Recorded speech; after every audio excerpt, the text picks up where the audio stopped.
भैया चावल कितने के दिए? 40 रुपए की प्लेट है। 40 रुपए। अच्छा पराठे?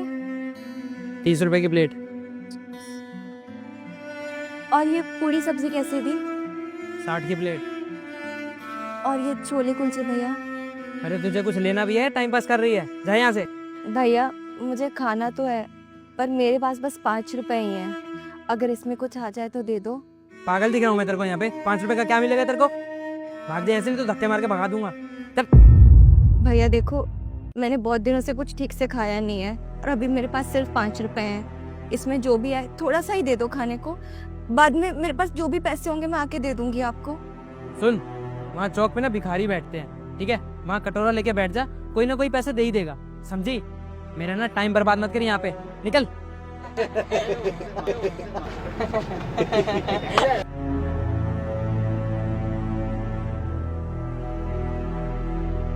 भैया एक प्लेट सब्जी पूरी पैक कर देना। अभी करता हूँ।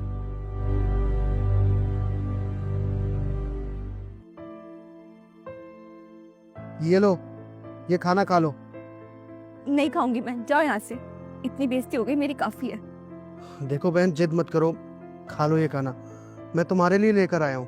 तुम वहाँ रेडी पर कह रही थी ना कि मुझे भूख लगी और मेरे पास पैसे नहीं है। मुझे नहीं खाना ना, आप जाओ यहाँ से।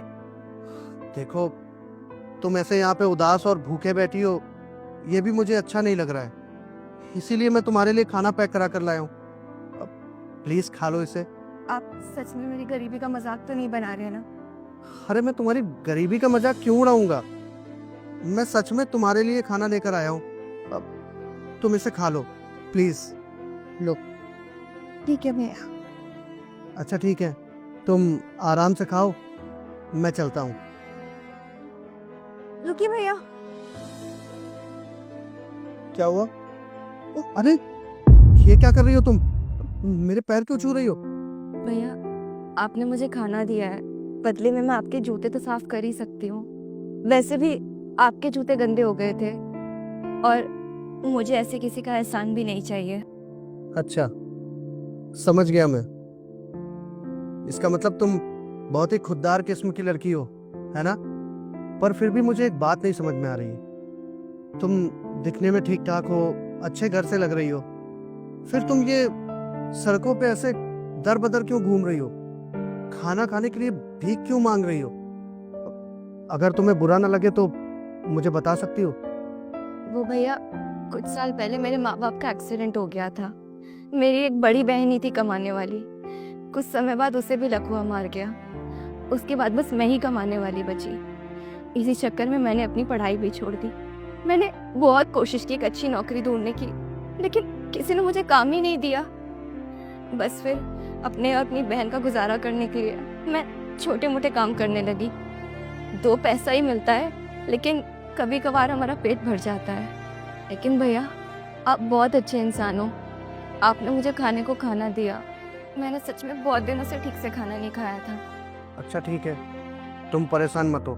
यही पास में मेरा ऑफिस है, अगर तुम चाहो तो वहाँ आकर के नौकरी कर सकती हो। तुम्हें जो भी काम आता है तुम कर लेना। भैया मैंने अभी आपको बताया ना, मेरी बहन को लकवा मार गया था, तो उसकी भी देखभाल करनी होती है। मैं ऐसा कोई काम नहीं कर सकती जिससे मैं बन जाऊं। अच्छा, कोई बात नहीं। तुम एक काम करो, तुम मुझे ये बताओ कि तुम सबसे अच्छा काम क्या कर सकती हो जिसमें तुम्हें कहीं बनना भी ना पड़े और तुम्हारे पास पैसे भी आते रहे। भैया मैं खाना बहुत अच्छा बनाती हूँ। तो ये तो बहुत ही अच्छी बात है। तुम एक काम करना, कल से अपने घर में खाना बनाना और मेरे घर पर दे जाना। मैं तुम्हारे हाथों का बना हुआ खाना ही ऑफिस लेकर जाया करूंगा। यहीं पास में ही है मेरा घर। वो पीछे जो तुम दूसरे नंबर का मकान देख रही हो, वो मेरा घर ही है। तुम कल से आ जाना खाना लेकर के। और हाँ, ये कुछ पैसे दे रहा हूं मैं तुम्हें, ये एडवांस है, और इनसे तुम जाकर के राशन भी ले आना और कुछ अपने खर्च के लिए भी रख लेना, ठीक है? ठीक है भैया, शुक्रिया। चलो मैं चलता हूँ। जी भैया।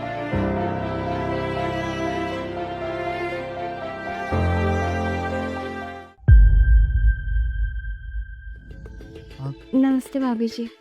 नमस्ते। कौन? ये टिफिन। ये टिफिन किसने मंगवाया यहाँ पे? मैंने मंगवाया था अपने लिए। आपने? लेकिन टिफिन क्यों? मैं बताता हूँ तुम्हें। वैसे तुमसे एक बात कहनी थी। अब इस एक टिफिन से काम नहीं चल पाएगा। क्या हुआ भैया? मुझसे कोई गलती हो गई क्या? अरे गलती वाली कोई बात नहीं है, तुम तो घबरा गई। दरअसल मैं ये तुम्हारा टिफिन और तुम्हारा खाना ऑफिस लेकर गया था। वहाँ पे मेरे साथ ये खाना मेरे कलीग्स ने भी खाया और उन्हें इतना खाना पसंद आया कि उन्होंने कहा कि हमें भी यही टिफिन चाहिए। तो अब तुम्हें रोज एक टिफिन नहीं बल्कि 10 टिफिन तैयार करके लाने होंगे। सच में भैया? लेकिन मैं तुम्हारे लिए टिफिन पैक करती तो फिर कोई और क्यों? अरे अब दोस्त लोगों की डिमांड है तो करवाना ही पड़ेगा। और हाँ, तुम्हें कुछ एडवांस की जरूरत पड़ेगी। ये लो, इससे राशन वगैरह ले आना और कुछ अपनी ज़रूरत के लिए रख लेना। और जैसे ही तुम्हारा महीना कंप्लीट हो जाएगा मैं तुम्हें तुम्हारे पूरे पैसे दे दूंगा, बिल्कुल भी चिंता मत करना। और एक बात बताओ, अब तुम्हारी बहन की तबीयत कैसी है? वो भैया वो पहले से बहुत बेहतर है। अब तो उसकी दवाइयाँ भी चल रही हैं। देखना, तुम्हारी बहन एक न एक दिन ज़रूर ठीक हो जाएगी। बस तुम इसी तरह से काम करती रहो और उसका ख्याल रखो, ठीक है? ठीक है भैया, चलती हूँ। धन्यवाद। नमस्ते भाभी। आर्यन, क्या चल रहा है ये सब? हाँ, कौन थी वो लड़की? और मैं तुम्हें टिफिन पैक करके देती तो तुमने इसको क्यों बोला? दरअसल ये मेरी मुंह बोली बहन है। ये मुझे एक दिन सड़क पे यूं ही मिली थी। बेचारी हर किसी से खाना खाने के लिए मदद मांग रही थी, तो मैंने सोचा कि मैं इसकी मदद कर देता हूँ। मदद? लेकिन कैसी मदद? दरअसल इसकी एक इकलौती बहन है, वो भी बेचारी पैरालिसिस की शिकार है, घर पे पड़ी रहती है। और ये बेचारी उसकी देखभाल की वजह से घर से कहीं बाहर नहीं जा सकती, कोई नौकरी नहीं कर सकती। तो मैंने सोचा क्यों ना मैं इसे ये टिफ़िन बनाने का काम दे दूँ, ताकि ये घर में रह कर के खाना बना करके टिफ़िन पहुंचा देगी और इसकी कुछ कमाई भी हो जाएगी। और एक चीज़ मैंने इससे बस झूठ बोली थी। जब मैं ये टिफ़िन ऑफिस ले गया था तो मेरे ऑफिस में सिर्फ 2-3 कलीग को इसका खाना पसंद आया था। लेकिन मैंने सोचा कि एक टिफ़िन से इसका क्या होने वाला है, तो मैंने आज इसे 10 टिफ़िन के लिए बोल दिया। जो 2-3 कलीग को चाहिए वो उन्हें दे दूंगा और बाकी जो चौक पे भिखारी बैठते हैं, ज़रूरतमंद लोग बैठते हैं, उनको खिला दिया करूँगा, ताकि इससे इसकी भी मदद हो जाएगी और उन ज़रूरतमंदों का भी पेट भर जाएगा। ये तो बहुत अच्छी बात है आर्यन। अब से ना मैं एक काम करूंगी, मेरे ऑफिस में जिसको टिफिन की नीड होगी ना, मैं उनके ऑर्डर में ना इसको दे दूंगी। इससे इसकी और मदद हो जाएगी। बिल्कुल, तुम अगर मेरी बहन के बारे में इतना सोच रही हो तो बहुत अच्छा होगा। चलो, मैं ऑफिस के लिए निकलता हूँ। हाँ, टाइम से आना।